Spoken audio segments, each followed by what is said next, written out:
I'm Mattia Mor. This is 10 Minutes to Inspire.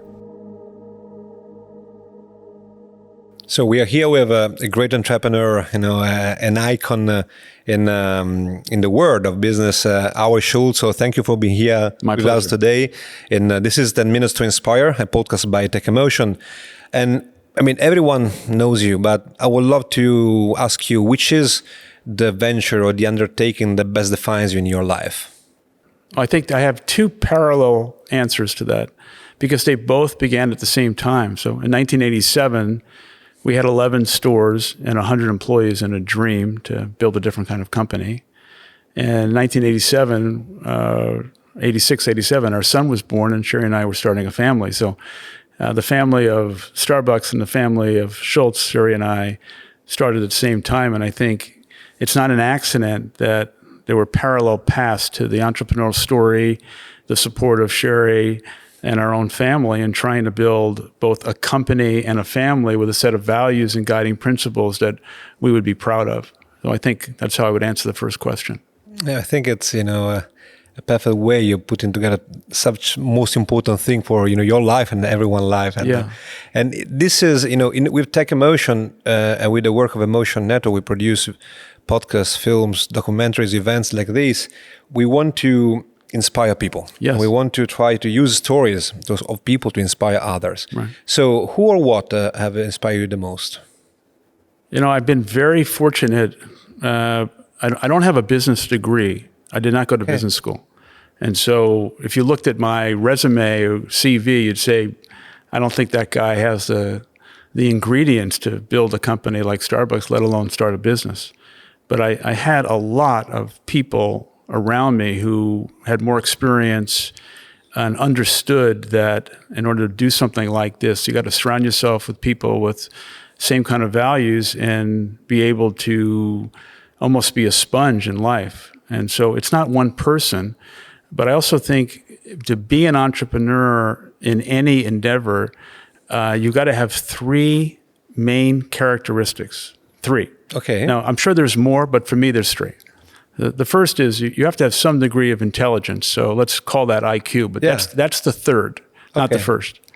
The second is you have to have EQ, which is emotional intelligence. You have to have strong interpersonal skills. The third, and perhaps the most important for an entrepreneur, is the curiosity, CQ, to see around corners, to have the courage and to be brave, but you've got to be open and put yourself in situations that are somewhat uncomfortable so that you're not only in this narrow scope, but have a wide aperture of what's going on around the world. And so curiosity, CQ, emotional intelligence, EQ, and everyone has to have some degree of intelligence to try and do this. But again, I had no business degree. I had a lot of curiosity. I had strong interpersonal skills, and I had the drive. And as I said in my prepared remarks, growing up in a poor family, I was imprinted with a lot of shame of being poor, of living on the other side of the tracks. And that gave me a level of sensibility to try and not only build a company, but to bring people along, regardless of their station in life or their education. And I always kind of had my father in my eye because he was not respected in the workforce, and I saw that he was kind of vilified for just not having the kind of pedigree.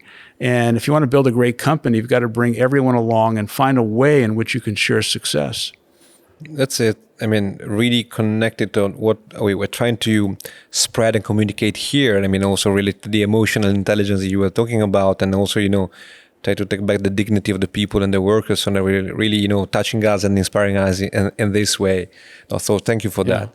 And everyone has failures. Everyone has difficulties. It could be, more or less. And in the US, you also have a different approach to failure than in Europe and in Italy. How is that? What's the difference? Probably there, people is more open to try and fail fast, instead of maybe here where there is a sort of a bad stamp if you do something and you do wrong, right? At least in Italy. Mm-hmm. But which are the failures and the difficulties that have, formed you and taught you most? Yeah. Well, I had so much rejection in my business career. I worked at Xerox as a young guy, and my job was to do 50 physical cold calls a day in office buildings. Okay. And the rejection is just unbelievable. Yeah. Like you can't even function at the end of the day. 100%, I think. Yeah, and you got to do the same thing the next day. When we were raising money for Starbucks, I have no money. So I had to find people who would invest. Over a period of a year, 242 separate individuals and institutions said no. And so, sometimes the difference between winning and losing sometimes is perseverance. Yeah. And the ability to kind of look in the mirror and say you can versus you can't. In terms of failing fast and for young people today, I would say you have so many opportunities to try many different things. And you're not going to succeed at everything. But if you learn one or two things from every single experience that prepares you for the next, you're going to be in a better position. The great story of failure is Michael Jordan, where he said, the greatest athlete or basketball player of all time, and he said very openly, I missed more shots than I made. I mean, there it is, right there. Yeah, that's perfect. A perfect example. Yeah. And, in this world, we more and more talk about impact, talk about, try to have an impact on society and try to measure it. Yes. You did, we know that in Starbucks, in your career, you did something much before than other companies, to have an impact on the life of your employees and the life of the planet. So what does it mean for you now to have an impact, and now you suggest to measure it? Well, show me a company that is 100% focused on making money, and I'll show you a company that doesn't have a soul. Yeah. Show me a company that is focused only on making money, and I'll show you a company culture that's fractured. And so I believe so strongly that you have to achieve the fragile balance between growth and making a profit, and ensuring the fact that the values and the culture of the company are going to be skewed towards making sure that people in the company win, and you share the success and the stage with others. And I think in the world we're living in today, especially with young people, they're looking for a sense of emotional attachment to something that they can believe in, something that's bigger than themselves. And you just can't succeed in doing anything today without creating a set of values that is consistent with a deep sense of humanity. However, it must be authentic. Giving back is not a press release or an event. Yeah. Giving back is a strategic plank in the company. And so it's not I think you've got to be employee focused, customer focused, shareholder focused, and there has to be some equivalency to ensuring the fact that you're doing all those things well and not one at the expense of the other. Okay, no, it's a very good explanation about the purpose, Yes. of the people. And which is the main purpose you have every morning when you wake up? What drives you? What drives you? I'm honestly so concerned about the world and the void of truth and the void of leadership that I try and do everything I can to meet with as many people who I believe are trying to make a difference. We have a significant family foundation that Sherry runs with a group of professionals and doing wonderful things for at-risk kids. But my primary responsibility to the people that I'm engaged with, our company, our kids, is to try and make the world a better place at a time when there is so many concerns in which it feels like the world is seemingly on fire. And I think all of us have to be a global citizen and concerned about that and trying to do everything we can to ensure the fact that there's a longevity to the humanity of our society. And not everyone usually remember that all the time, unfortunately. Yeah.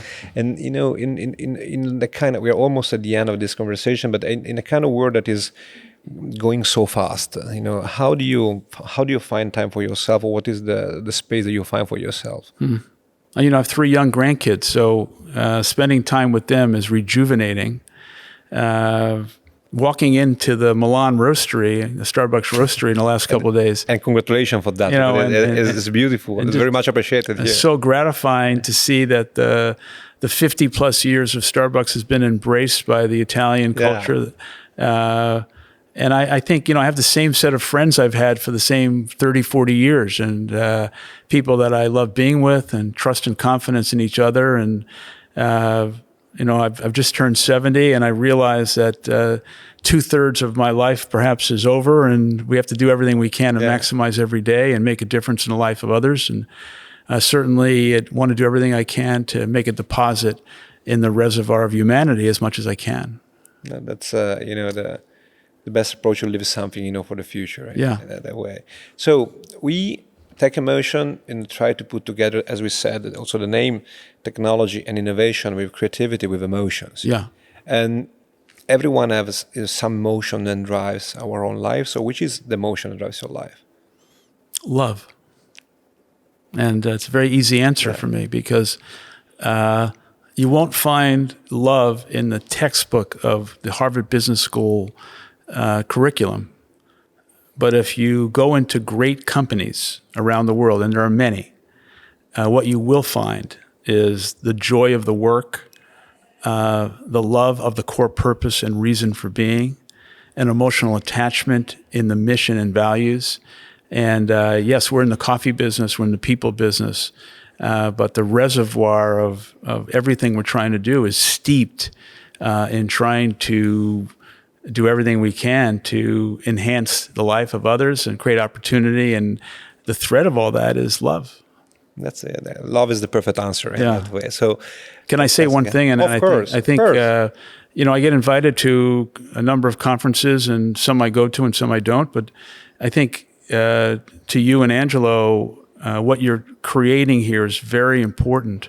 It's one thing to focus the attention of the conference on technology, but if you don't link that to emotion, humanity, values, culture, and a sincere understanding about our collective responsibility, it doesn't work. So I commend you on what you're trying to do, and I'm happy to be here and hope that my words made a little bit of a difference. Thank you so much. I mean, we saw so many people appreciating that, and I'm really, thankful to you for these nice words. And we try to do the best, to try to have an impact, uniting, technology and emotion with technology and emotion. So this is 10 Minutes to Inspire, a podcast by Tech.Emotion. Thank you. Thank you so much. You're welcome. Thank you so much, Howard. Thank you.